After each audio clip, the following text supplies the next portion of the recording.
पाकिस्तान इस वक्त corona virus की लपेट में है। मुल्क में कोरोना के मरीजों की तादाद 32,674 पर पहुंच चुकी है।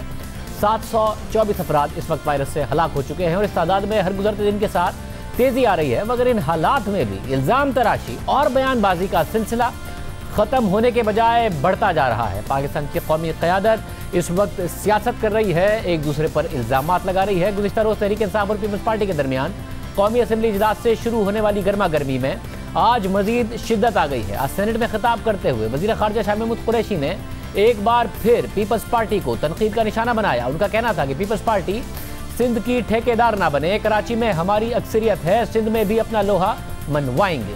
पीपल्स पार्टी से अब सुबाइयत की बू आ रही है, जबकि पहले वफाक की खुशबू आती थी। सिंध हमारा है, सिंध हमारा है और इंशाअल्लाह सिंध में हम जाएंगे और सिंध में भी इंशाअल्लाह सियासी तौर पर हम अपना लोहा मनवाएंगे जैसे पंजाब में मनवाया। सिंध का दारुल खिलाफा हमारा है।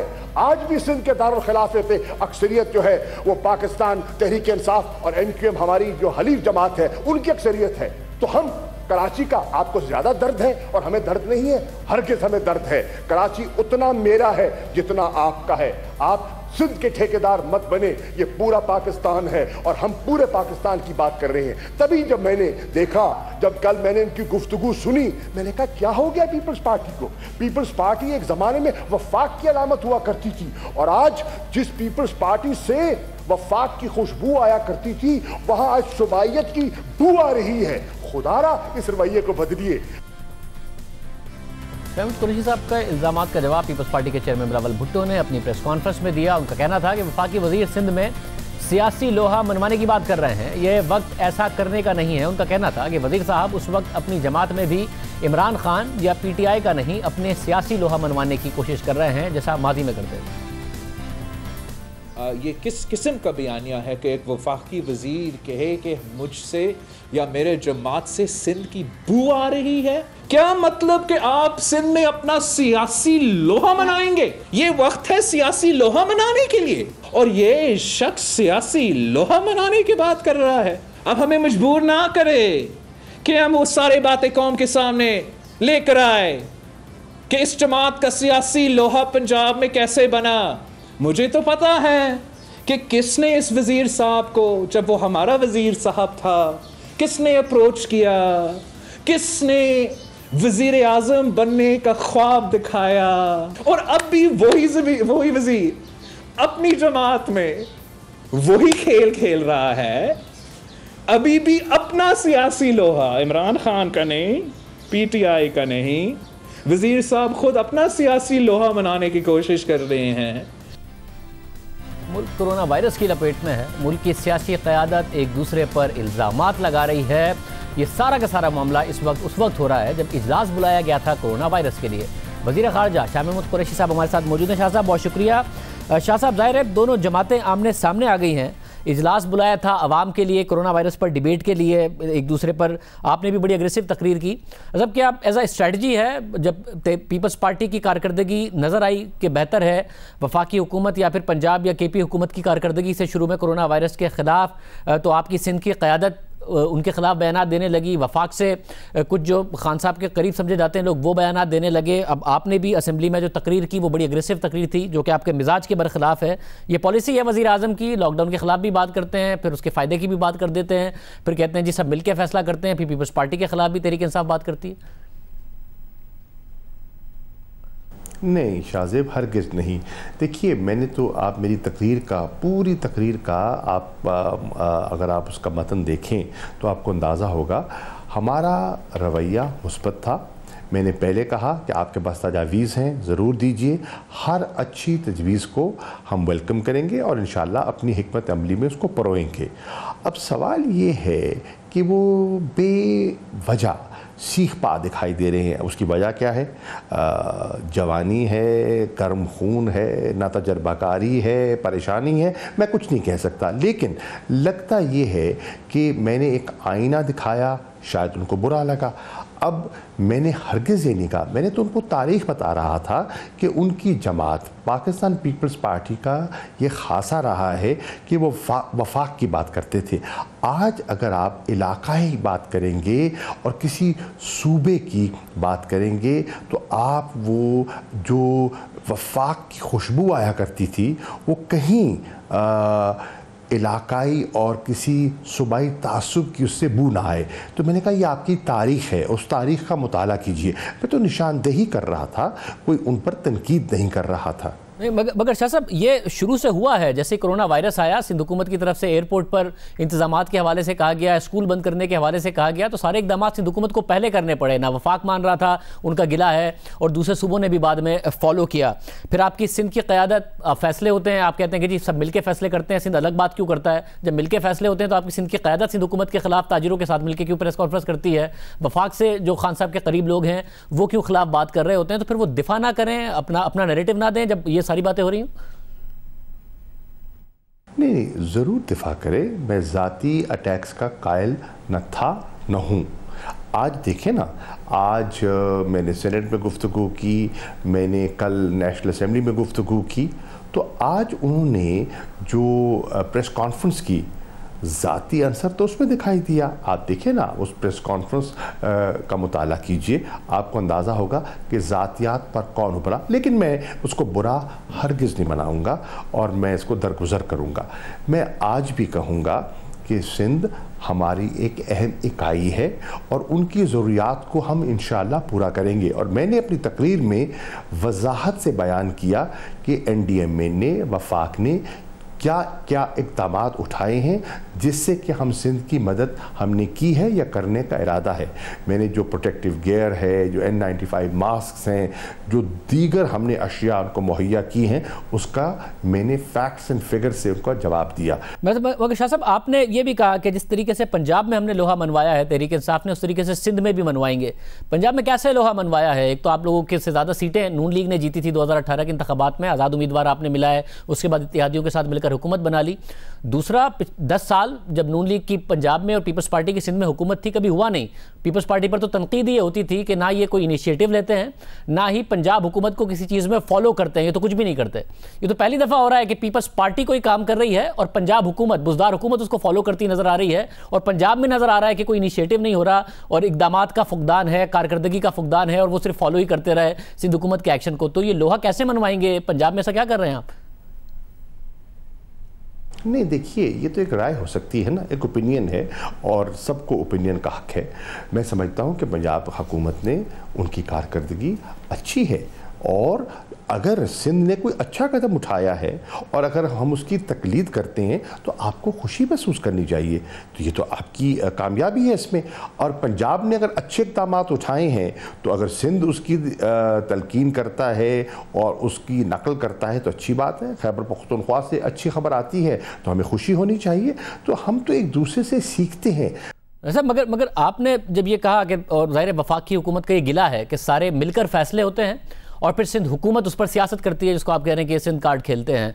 मगर जब अगर मिल के फैसले होते हैं, अगर सिंध हुकूमत को ये नहीं करना चाहिए बकौल आपके, तो फैसले ताजिरों के हवाले से भी, दुकानें खुलने के भी हवाले से भी वफाकी हुकूमत मिल के करती है। मगर आपकी जो तहरीक इंसाफ की यहाँ सिंध क़यादत है वो बैठ के प्रेस कॉन्फ्रेंस कर देती है सिंध हुकूमत के ख़िलाफ़, और फिर यहाँ तक कहते हैं कि तो कराची के ख़िलाफ़ साजिश कर रहे हैं, ऐसा लॉकडाउन तो होना नहीं चाहिए जैसा हो रहा है। तो जब मिलकर फैसले होते हैं तो वफाक से कुछ लोग और सिंध की आपकी क़यादत क्यों इनके ख़िलाफ़ ये सारी की सारी प्रेस कॉन्फ्रेंस कर रही होती है? देखिए, बात ये है, मैंने ये कहा कि NCOC में सूबों की नुमाइंदगी है और सिंध के चीफ सेक्रेटरी उसमें सिंध की नुमाइंदगी फरमाते हैं। NCC के इजलास में सिंध की नुमाइंदगी है और वज़ीर आला सिंध की नुमाइंदगी फरमाते हैं। जब वहाँ तबादला ख्याल के बाद सिफारिशात जो आपस में वो तय करते हैं उस पर हम एक फ़ैसला और हिकमत अमली अपनाते हैं तो वो सिर्फ वफाक की नहीं, वो पूरे मुल्क की हिकमत अमली होती है। हम ये बारहा देख रहे हैं कि जो इजलास में रवैया होता है, इजलास के बाहर जब कैमरे के सामने खड़े होते हैं या आवाम के सामने जाते हैं या प्रेस कॉन्फ्रेंस में बैठते हैं तो उनका लबो लहजा बदल जाता है। वो एक होता है ना प्लेइंग टू द गैलरी, वो उस तरफ वो फिर वो महव हो जाते हैं। मेरी ये गुजारिश थी कि जब आपने एक चीज़ पर इत्तफाक कर लिया, आपने उसको कबूल कर लिया, तो फिर उसको खुले दिल से कबूल कीजिए, और जो अंदर कमरे में बैठ के बात करते हैं बाहर भी उसको वही बात दोहराइए। मगर शाह साहब ये सब पर नहीं अप्लाई होगा, क्योंकि पीपल्स पार्टी की जो पंजाब में क़यादत है वो तो पंजाब हुकूमत के खिलाफ प्रेस कॉन्फ्रेंस करके ये नहीं कह रही होती कि नून लीग पंजाब के खिलाफ साजिश कर रही है ताजरों को बंद करके।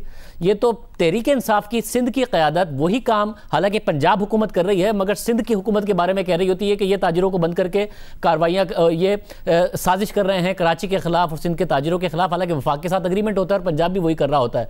तो जो सियासत आप लोगों के खिलाफ खैबर पख्तूनख्वा और पंजाब में दूसरी जमातें नहीं कर रही, आप वो सियासत आपकी सिंध की क़यादत पीपल्स पार्टी के खिलाफ सिंध में क्यों कर रही है? यहां तक कह दिया कि तो इनके नंबर्स ही ठीक नहीं है मरने वालों के, जिस पर असद उमर साहब को भी कहना पड़ा कि गैर संजीदा बयान दिया आपकी सिंध की क़यादत ने। देखिए, मैं ये कहूँगा, मैं बिल्कुल कहूँगा कि हमें इस पर बड़ी हौसले से बात करनी चाहिए, बुर्दबारी से बात करनी चाहिए, और हमें बिला वजह मकसद है नुक्ताचीनी से हासिल कुछ नहीं होगा। देखिए, सियासत है, सियासत होती है, सियासत में इस किस्म के बातें की जाती हैं, लेकिन इस वक्त सियासत का माहौल नहीं है। इस वक्त ये एक नेशनल इमरजेंसी है और एक नेशनल रिस्पॉन्स की ज़रूरत है। तो बिल्कुल वफाक का भी रवैया ये रहा है, और सिंध की भी जो हमारी क़यादत है इंशाअल्लाह उनका रवैया भी मेरी दरख्वास्त होगी कि उनको जहाँ कमज़ोरी है उसकी निशानदेही ज़रूर करें, लेकिन मुस्बत रहें। ये ज़ाहिर एक मज़बूत पैगाम है आपकी तरफ से। मुझे साथ ही बताइएगा कि आपने कुछ ज़ाती बातें बिलावल भुट्टो ज़रदारी की तरफ से की गई, और ये उस ज़माने की हैं जब 2011 में दोबारा एक काबीना बनाई, अपनी काबीना डिज़ोल्व करके यूसुफ गिलानी साहब ने, और उसमें आपके जो हल्फ का मामला आया, उसके बाद पोर्टफोलियो कहा जा रहा था कि आपका बदला जा रहा है, बट जो भी बातें हुई, उन्होंने कहा कि आप उस वक्त भी वज़ीर आज़म बनना चाहते थे, इस वक्त भी जो बातें कर रहे हैं खुद वज़ीर आज़म बनने के लिए कर रहे हैं।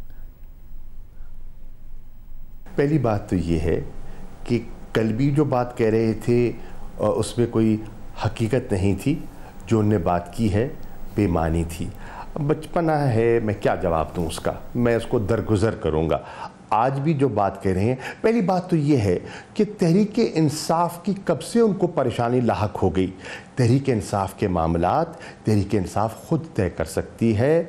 इमरान खान साहब हमारी पार्टी के चेयरमैन हैं, हम सब का उनकी ज़ात पर मुकम्मल एतमाद है, और वो हमारे वज़ीर आज़म हैं, पार्टी के बानी चेयरमैन भी हैं और मुल्क के वज़ीर आज़म भी हैं। तो उनको बेजा परेशानी लाहक नहीं होनी चाहिए, नंबर एक। नंबर दो, जो माजी की बात करते हैं, सुनी सुनाई बातें करते हैं। अब वो तो खेल में थे ही नहीं। मैं तो उनको तब से जानता हूँ जब वो बिल्कुल मतलब के क्या मैं कहूँगा, बचपन से जानता हूँ, इतने से थे जब मैं उनको तब से जानता हूँ। तो उनको बहुत सी चीज़ों का इल्म नहीं, वक्त के साथ साथ तजर्बे के साथ साथ वो सीख जाएंगे। 8-9 साल पहले की ये बात है, और उस वक्त आप जब मुस्ताफ़ी हुए तो ये ज़ाहिर खबरें आई थी कि रेमी डेविस का जो मामला था वो उस वक्त चल रहा था, उसकी शायद आपने पब्लिकली कुछ स्टेटमेंट्स दिए या जो भी मामला हुआ, बाद में ज़ाहिर उसको इम्यूनिटी तो नहीं मिली, वो जो दियत के ज़रिए ही मामला तय पाया। मगर आपको क्या वाटर एंड पावर की मिनिस्ट्री दी जा रही थी? अपनी काबीना डिज़ोल्व की यूसुफ गिलानी साहब ने, आपको वजारत ख़ारजा की बजाय वाटर एंड पावर की मिनिस्ट्री दी जा रही थी। आप पहुँचे, आपको पता चला तो आपने कहा मैं ये वाली मिनिस्ट्री नहीं लूँगा, और उसके बाद भी आप पीपल्स पार्टी का हिस्सा रहे। ये फरवरी 2011 में हुआ, नवंबर 2011 में जाके आपने पार्टी छोड़ी। देखिए, पहली बात तो ये है कि मैंने अज खुद जाकर वहाँ गिलानी साहब को कह दिया था कि मैं अब वजारत का कलमदान नहीं सौंपूँ, मुझे जो आप सौंपना चाहते हैं मैं नहीं लूँगा। आपके इल्म में है, रिकॉर्ड का हिस्सा है कि वहाँ हल्फ बर्दारी में इंतज़ार किया गया, कुछ 30 मिनट की ताख़ीर हुई, मुझे बुलाते रहे, लेकिन मैंने फ़ैसला कर लिया था कि मैंने वज़ीर नहीं रहना। नंबर एक, उसकी वजूहात थी, अब वक्त नहीं है, कभी मैं फिर आपसे बात कर लूँगा। नंबर दो, मुझे तो ऑफ़र करते रहे, मुझे कोई घर तो नहीं भेज रहे थे, मुझे तो पेट्रोलियम की वजारत दी जा रही थी। पेट्रोलियम की वजारत तो ऐसी वजारत है जिस पे लोगों की रालें टपकती हैं, लेकिन मैंने फ़ैसला किया मैंने नहीं करना। जब उन्होंने ज़ाती हमले शुरू करवाए, और वो तारीख़ है, वो रिकॉर्ड है, प्रेस कॉन्फ्रेंसेस आज भी पुरानी फुटेज आपको दस्तयाब होगी, तो फिर मैंने फैसला किया कि अब यहाँ रहने का कोई अब मकसद नहीं रहा। तो फिर मैंने क्या किया, मैंने बुनियादी तौर पर असूली फैसला किया, जिस सीट से मैं इलेक्ट हुआ था, क्योंकि पीपल्स पार्टी की टिकट थी, मैं उससे मुस्तफ़ी होकर घर चला गया। मैं ये नहीं रहा कि वजारत छोड़ के मैं चिपका रहूँ, बैठा रहूँ। पहले मेरा ख्याल था कि नहीं चले, अगर उनको मेरी बात और मेरा फैसला पसंद नहीं आया तो मैं फ्रंट बेंचेस से उठ के बैक बेंचेस में चला जाऊँगा। जब उन्होंने ज़ाती हमले करने शुरू कर दिए तो फिर मैंने कहा कि खलीज इतनी बढ़ चुकी है कि अब यहाँ जी को लगाना का कोई फ़ायदा नहीं है। तो मैंने उस सीट से इस्तीफ़ा दे दिया और मैं लोगों के पास चला गया, अपने घर चला गया। और मैं शुक्रगुजार हूँ अहलियान मुल्तान का कि जब इस्तीफ़ा दे के मुल्तान गया तो उनने मेरा फ़कीदुल मिसाल इस्तकबाल किया। शाह साहब, ये बात तो दुरुस्त है कि आपका इंतज़ार किया गया उस वक्त हल्फ में। ज़ाहिर जरदारी साहब खुद भी चाहते थे कि आपको पोर्टफोलियो मिले, आपको फारिग नहीं किया गया था, आपको वाटर एंड पावर की मिनिस्ट्री दी जा रही थी। मगर क्या ये दुरुस्त नहीं है कि आपको पता नहीं था कि आपसे पोर्टफोलियो लिया जा रहा है? आप हल्फ लेने आए थे, ऐसा नहीं है कि आप पार्टी से इख्तलाफ किसी बात पर हो गया था, आप हल्फ लेने आए, आपको पता चला कि फॉरेन पोर्टफोलियो नहीं मिल रहा फॉरेन मिनिस्ट्री का, तो फिर आप चले गए? नहीं, जब मैं घर से रवाना हुआ तो मेरे इल्म में था। और फिर ये बताइए कि उसी रात फिर मुझे दावत दी गई, मुझे ऐवान सदर बुलाया गया, मुझे खाने पे बुलाया गया। मैं शुक्रगुजार हूँ, जरदारी साहब ने मुझे दावत दी और उन्होंने मुझे बुलाया और बड़े अच्छे तरीके से, बड़ी खंदा पेशानी से पेश आए और उन्होंने कहा कि ये तुमने क्या किया, बिल्कुल आओ और आप आके हलफ लो। तो मैंने उनसे कहा कि नहीं, देखिए मैं फ़ैसला कर चुका हूँ, आपकी मेहरबानी, ज़रा नवाजी, आप फिर भी इज़्ज़त दे रहे हैं, लेकिन अब मैं वजारत नहीं लूँगा। मगर आपने खुद ने कहा आप घर से निकले, तो हल्फ बर्दारी की तकरीब थी, अगर आपने हल्फ लेना नहीं था तो आप घर से क्यों निकले? घर से निकला उनसे माजरत करने, और जब उनको मिला तो फिर जो उनका वेटिंग रूम है, दीगर वज़रा वहाँ तशरीफ़ फरमा थे, मैं सबसे मिला, मेरे कॉलीग्स थे, बड़ा अच्छा वक्त गुजरा। मैंने उनको कहा कि मैं आप सबको मुबारकबाद देने आया हूँ और बताने आया हूँ कि मैं आपके साथ अब नहीं चल पाऊँगा और मैं वजारत का हलफ ले नहीं आ रहा। मैंने उनको इत्तला कर दी, मैंने बता दिया था उन्हें। और सबकी वजह क्या थी, किस बात पर नाराज़ी हुई, क्यों नहीं लेना चाहते थे आप? वो एक तवील दास्तान है, उसके लिए आपको पूरा एक प्रोग्राम करना होगा। मेरा एक असूली मौक़िफ़ था, उस असूली मौक़िफ़ पर मैंने एक स्टैंड लिया और तारीख़ ने उसको साबित कर दिया। मतलब अमेरिका डिमांड कर रहा था डिप्लोमेटिक कम्युनिटी के हवाले से, और बाद में जो मामलात हुए उसमें वही दियत और वो सारे के सारे मामलात हुए ना, तो यही इशू था ना, आखिर में रेमंड डेविस चला ही गया। रेमंड डेविस तो चला गया, क्यों गया, कैसे गया, वो भी एक तारीख का हिस्सा है, लेकिन मेरा मौक़िफ़ दुरुस्त साबित हुआ। जिस अंदाज में वो गया और जिस अंदाज में वो चीज़ करना चाह रहे थे, वो किसास और दियत का तब वो फैसला नहीं था। वो तो कह रहे थे कि आप इसको एक डिप्लोमेट तस्वुर कर लें, जो कि वो ना था, और उसको डिप्लोमेटिक इम्यूनिटी दे दें, जो बनती नहीं थी। तो वो मैं उनसे कह रहा था कि उसका कोई रास्ता मुनासिब निकाले। मेरी कोई उसमें ज़िद या हट धर्मी नहीं थी, लेकिन जो रास्ता वो अपनाना चाह रहे थे वो दुरुस्त ना था। बाद में अगर चला गया तो मैं हुकूमत का हिस्सा नहीं था, मैं उस फैसले का हिस्सेदार नहीं था। मतलब आप बिल्कुल नहीं थे हिस्सा, बाद में भी ज़ाहिर है वो फिर दियत के ज़रिए गए ना, वो इम्यूनिटी और वो जो सारे के सारे मामलात थे, और फिर बाद में जाके वो तो नहीं हुआ। तो मैं सिर्फ ये जानना चाह रहा हूँ कि अब आपकी हुकूमत है, खान साहब ने बड़ी सियासत की सारे के सारे मामले पर, तो आवाम के सामने रखी दें कि कैसे दियत हुई थी, कैसे रेमंड डेविस गया था, वो सारी की सारी चीज़ें ही रख दें। वो जिसने कराई उनसे पूछ लेना, वो सब मौजूद हैं। जिसने कराई वो आपके ज़्यादा करीब हैं, आप उनसे ज़्यादा बेहतर अंदाज में पूछ के बता सकते हैं। तो किसी दिन एक प्रोग्राम रख ले, बता दूंगा आपको। आज के प्रोग्राम में बता दें, अब आप आए हैं, आज ही बता दें सब। आज तो बहुत कुछ बता दिया, सेनेट में बहुत कुछ बता दिया, कल नेशनल असेंबली में बहुत कुछ बता दिया, ज़रा धीरे धीरे। शाह महमूद कुरैशी साहब बहुत शुक्रिया। वज़ीर ख़ारजा शाह महमूद कुरैशी साहब हमारे साथ मौजूद थे। कमरुज़्ज़मा कायरा साहब भी उस वक्त 2011 में जब काबीना डिज़ोल्व हुई, नई काबीना से हल्फ लिया, यूसुफ गिलानी साहब ने, उनके पास भी इंफॉर्मेशन की मिनिस्ट्री थी, उन्हें मिनिस्ट्री नहीं मिली थी। हमारे साथ मौजूद है, क्या हो रहा था उस वक्त काबीना में। कायरा साहब बहुत शुक्रिया। इसके अलावा जो सिंध कार्ड के हवाले से ज़ाहिर है पंजाब की जो क़यादत है पीपल्स पार्टी की, वो पंजाब में पार्टी को रिवाइव करना चाहती है, सिंध कार्ड कितना उनको बेनिफिट करता है इस पर भी बात करेंगे। कायरा साहब क्या हुआ था 2011 में, रेमंड डेविस के मामले पर नाराज़ी थी, क्या हुआ था? शाह महमूद कुरैशी साहब की परफॉर्मेंस उस वक्त बतौर वजीर खारजा के यकीनन वो पार्टी के लिए काबिल इत्मीनान नहीं थी, और उस पर उनको वजारत खारजा से हटा के उनको कोई दूसरी वजारत कहा गया दे देते हैं, लेकिन उस पर उनका इसरार था कि नहीं मैं वजीर खारजा रहना चाहता हूँ। बज़ाहिर वजह यही थी, लेकिन उनकी वजारत खारजा की परफॉर्मेंस काबिल इत्मीनान नहीं थी। मतलब कारकर्दगी कैसे काबिल इत्मीनान नहीं थी? बाद में भी अगर वो किसी जमात में इलेक्ट होकर आए हैं तो वजीर खारजा ही शाह महमूद कुरैशी साहब बने। सिर्फ रेमंड डेविस का मामला था, वो पब्लिकली उन्होंने बयानात दे दिए थे, पार्टी को इत्मीनान नहीं था क्योंकि उनका जो स्टैंड था बाद में उस पर मामला तो सारा का सारा रहा। देखिए, रेमंड डेविस का इशू कोई शाह महमूद कुरैशी साहब कोई बहुत बड़े प्रिंसिपल लेके तो खड़े नहीं हो गए थे ना, वो तो एक कौमी इशू था। उस पे पाकिस्तान की हुकूमत का, सूबाई मरकजी इदारों का, एजेंसीज का, सबका इत्तेफाक राय था। वो एक मजबूरी का फैसला था।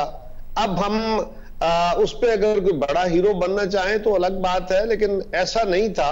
उस पे difference of opinion in the parliament, in the cabinet, वो अपनी जगह मौजूद था। कई लोगों की राय मुख्तलिफ हो सकती है, बहुत सारे इश्यूज पे मेरा इख्तलाफ होता था, दीगर दोस्तों का इख्तलाफ होता था, लेकिन फिर जो पार्लियामान का नहीं, सॉरी, जो कैबिनेट का इज्तिमाई फैसला होता है, डिफरेंस ऑफ ओपिनियन को आप ये तो नहीं कह सकते कि मैं अपने ओपिनियन के साथ स्टिक कर गया, और ये भी नहीं होता।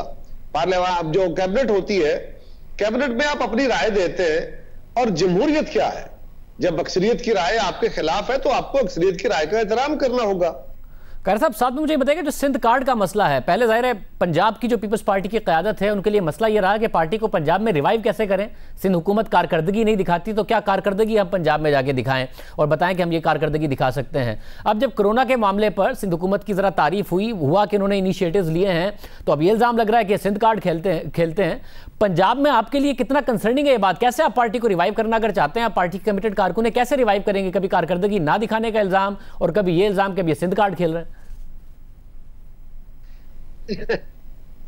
इशाज़ेब, देखिए, पहली गुजारिश यह है कि जिस बात को शाह महमूद साहब ने ये कहा, आप ना उसका बेस देखें। मेरी आर्गुमेंट को छोड़िए, मैं तो कहूंगा उन्होंने गलत कहा, मैं तो उसको अपने तौर पर बहस करूंगा, या वो कहेंगे कि जी मैंने इसलिए कहा। उन्होंने कहा क्या? उन्होंने कहा जो बिलावल साहब ने बात की, उस बात को उन्होंने खींचा है उस तरफ, और वो उन्होंने क्या कहा? बिलावल साहब ने क्या कहा? नंबर 1, उन्होंने सजेशन दी कि वजीर आजम साहब को पूरे मुल्क का वजीर आजम बनना चाहिए, सिर्फ एक जमात का नहीं। यानी वो अपने जहां जहां उनके वजीर आला हैं उनको तो आप अप्रिशिएट कर रहे हैं, सिंध गवर्नमेंट को आप अपोज कर रहे हैं, एक लफ्ज आपने शाबाशी का उनको नहीं कहा। अच्छा बुरा चले कह देते।